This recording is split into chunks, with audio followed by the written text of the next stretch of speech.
Mark Millar talks about the difference between DC and Marvel characters and theorizes why Marvel movies are a success and DC movies are not. He basically says he thinks that it's really simple, that the DC characters aren't cinematic.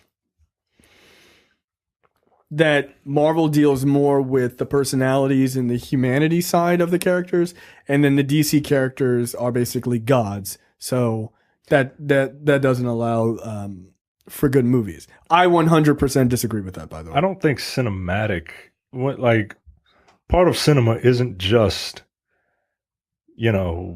character interaction. Part of cinema is like the spectacle, like what is put on screen. Right. And I absolutely think that those gods can do like magnificent things on screen. Like nobody's complaining about the action in those DC movies. Well, when people die. I mean, when real people die in buildings that aren't real.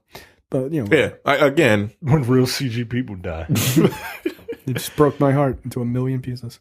I don't think that's true because, again, I'll go back to Man of Steel. It was almost like a character piece. It really was. And then at the end, he just punched the shit out of fucking Zod, which is what you're supposed to. Awesome. Yeah, it was a deconstruction. It was a deconstruction of Superman, right. And then by the way, we're making a Superman movie. So we've got to blow up a city. Right. Like let's have some fun. Yeah. So and then, which is why I think that's one of the best that is their best movie beside Wonder Woman, and Wonder Woman is very similar. Like her. I don't know how they didn't really dive too deep into her. Like she was a child and she grew up to be a warrior. Right. So they didn't go too deep into the weeds about her backstory because there's really not much of it. No, there really isn't. So she doesn't become interesting until she's an adult. Yeah. But like that was cinematic. I don't know what the fuck he means by they're not cinematic. What is he trying to say? Yeah, I think he means they're not relatable. Which to me, I don't think that's how you would attack those characters. Like as far as writing, I think you can't be relatable when you have all powers. Right. Well, I'm a god. I can fly to the fucking sun and hang out. Like, but that's not how. To me, that's not how you write them. You just don't write them the same as you write the Marvel characters. Right. You write them from a perspective of me as the regular person looking at them. Right. And you want to know why I didn't like the first Thor movie? Because they did that. They stripped him of his powers, and I'm like, this nigga's sitting on a back lot in the fucking Arizona doing nothing but like cooking eggs and shit. I'm like, what the fuck is this? Right. And even that last sequence where he fought the robot, I'm like, that's it? Right. I wanted to see him throw a hammer at a bunch of people. He did it in the beginning, but like that was it until the end of the movie. And that's why I can't stand that fucking movie. Nothing happens. Yeah, nothing happens. It's very boring. It's like Spectre. So one of the philosophies that people have about Greek mythology, and like, let's face it, like the DC characters are like Greek mythological analogs, right?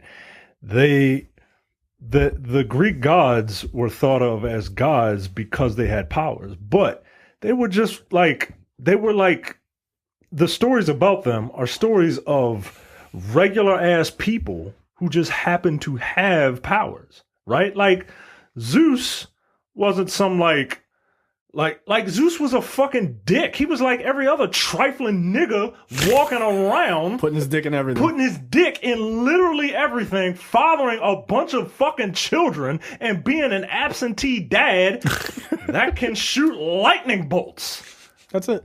That's it, yo. And that's why those characters are interesting, because they are characters first with powers second. Right. And that's the problem with the DC movies. They're so focused on the fucking powers that they're not concerned about the characters. Right. Well, and it's funny because you can see moments of certain things that I thought were important. Like you can see moments in Justice League that they do get right, like with Cyborg.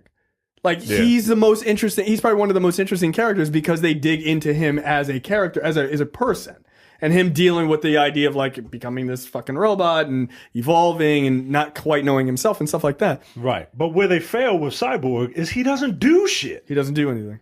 Right. Like in the one time you got the character part right, you didn't get the powers part right. Like it's like it was like Zack Snyder could only concentrate on one aspect at a time. But like, if you had made, for instance, if you had done The Flash, if you do The Flash, whenever eventually that movie gets made, you do the Flash movie, what would work for the Flash is this kid who ultimately is moving way faster than everything else around. There's a level of boredom that has to come to that, where he's just like, can we just move it along? Like, let's go. What the fuck is waiting? Like, he has to, like, in the comics and in the TV show, they touch on this a little bit, but like the Flash's whole thing is like, I could just go in and just get my dad out of prison right now. Yeah. Grab my dad and just leave town with him and never be seen again. But because he's this good person, he won't do it. He could do anything he wants to do. Spoiler alert, speedsters are the most powerful characters in comics. They are. If they can run that fast, they can think that fast, which means you could never truly beat them. You couldn't. Superman's really fast. He's not faster than the Flash. The Flash can run fast enough to go through time. What the fuck? Which is why, like, you see a bunch of speedsters on that Flash show. There's like 19 of them at this point. Yeah, because what the fuck is Captain Cold gonna do? I've got a gun. Motherfucker, I saw you coming last week. Who cares?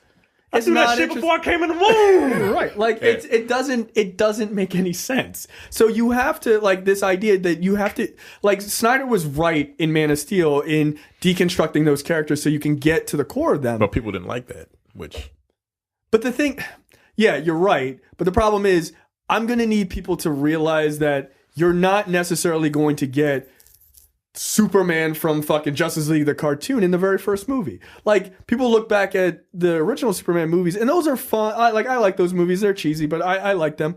But they did the reverse. They gave you Superman right up front, and then over time, if you watch those movies, they slowly deconstruct him. That's another way to do it. But they deconstruct him because you have to. Because otherwise, it's like, you're watching the same shit over and over. This guy can't be beaten. Like, who cares? But if you deconstruct him, you take his powers away temporarily and stuff like that. Yeah, you can deconstruct him. And what makes him do what he does?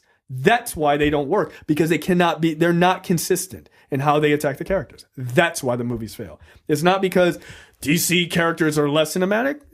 Yo, the fucking Marvel movies has a kid with spider powers and a guy who flies around in $1 billion suit. Those are not relatable things. They're not. But the moment where Spider-Man is under the rubble as Peter Parker and he's like, and he realizes he's Spider-Man, he has to call on himself to get out of the rubble. That's the human moment. That's the shit you need in those movies, in the DC movies. You don't have that. You got, I get it, bro. Dresses like a bat. That's not a fucking human moment. Right, yo. You're watching the Nerdpocalypse YouTube channel. Make sure you click that button to subscribe and check out our weekly podcast where we talk about movie, TV, news, tech, and weird stories from around the internet.